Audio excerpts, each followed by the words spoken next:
IAS institute నిర్వహిస్తున్న all India scholarship exam pass అవ్వండి. 2 years ఫీజులో 50% మాత్రమే పే చేయండి. మానవ సంబంధాలు రోజురోజుకి దిగజారిపోతున్నాయా లేక మారిపోతున్నాయా?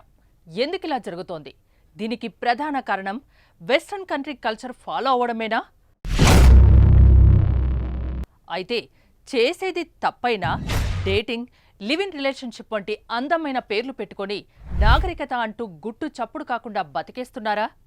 ఇదంతా ఎందుకంటే ఇటీవల సోషల్ మీడియాలో ఎక్కువగా వినిపిస్తున్న పేరు షుగర్ డాడీ. విదేశాల్లో ఫేమస్ అయిన ఈ వ్యవహారం క్రమేపీ మన భారత్లోనూ దిగబడింది, వైరల్లా వ్యాపిస్తోంది. షుగర్ డాడీ అంటే ఏంటి? ఆ డీటెయిల్స్ ఏంటో చూద్దాం. డయాబెటీస్తో బాధపడే తండ్రిని షుగర్ డాడీ అనుకుంటారేమో, అది పొరపాటు.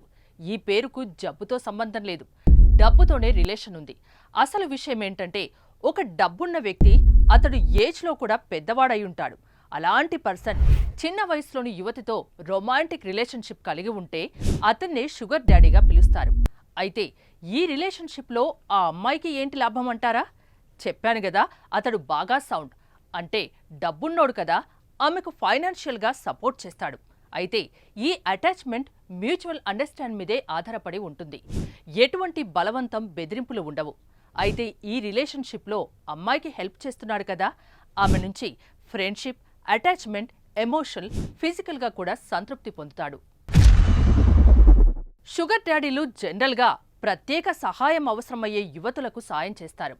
మహిళలు చిన్న వయసులోనే ఆర్థిక స్వాతంత్రం పొందాలనుకునే ఆలోచన విధానం ఈ తరహా రిలేషన్షిప్కు దారితీస్తున్నట్టు విశ్లేషణలు చెప్తున్నాయి.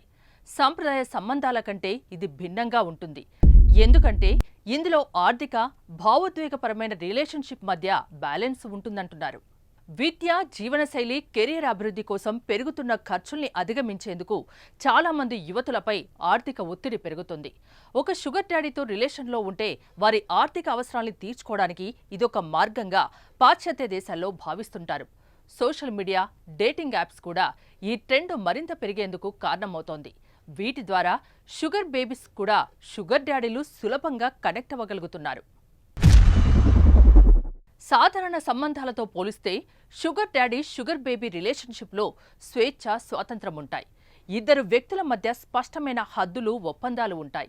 ఇందులో ఎమోషనల్ బాధ్యతలకు అవకాశం ఉండదు. ఇద్దరి మధ్య అవసరాలు మాత్రమే పరిగణలోనికి తీసుకుంటారు. తద్వారా పలు ఇతర ఇబ్బందుల నుంచి పూర్తి విముక్తి లభిస్తుందనే కారణంతో చాలామంది ఈ రిలేషన్షిప్కు ఆకర్షితులవుతున్నారు. దీనికి తోడు విలాసవంతమైన జీవనశైలి కోసం ఆరాటపడము ప్రధాన కారణమని చెప్పవచ్చు.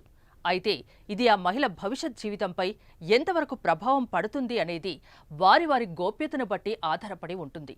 అయితే ప్రస్తుత ఆర్థిక ఇబ్బందులు లక్ష్యాలు అందుకోవడానికి ఉపయోగపడుతుంది అనడంలో సందేహం లేదు. ఈ రకమైన రిలేషన్షిప్స్ పూర్తిగా వ్యక్తిగతమైనందున ఎవరూ అడ్డు చెప్పడానికి అవకాశం లేకుండా పోతోంది. మన దేశంలోనూ ఈ కల్చర్ అంటుకుంది, ఇప్పుడిప్పుడే వ్యాపిస్తుందట. చెప్పాను కదా, సోషల్ మీడియా ప్రభావంతో డేటింగ్ యాప్స్ పుణ్యమా అని చాలా స్పీడ్గా స్ప్రెడ్ అవుతోంది. మరి మున్ముందు ఈ కల్చర్ ఏ స్థాయిలో సమాజంపై ప్రభావం చూపిస్తుందో చూడాలి మరి.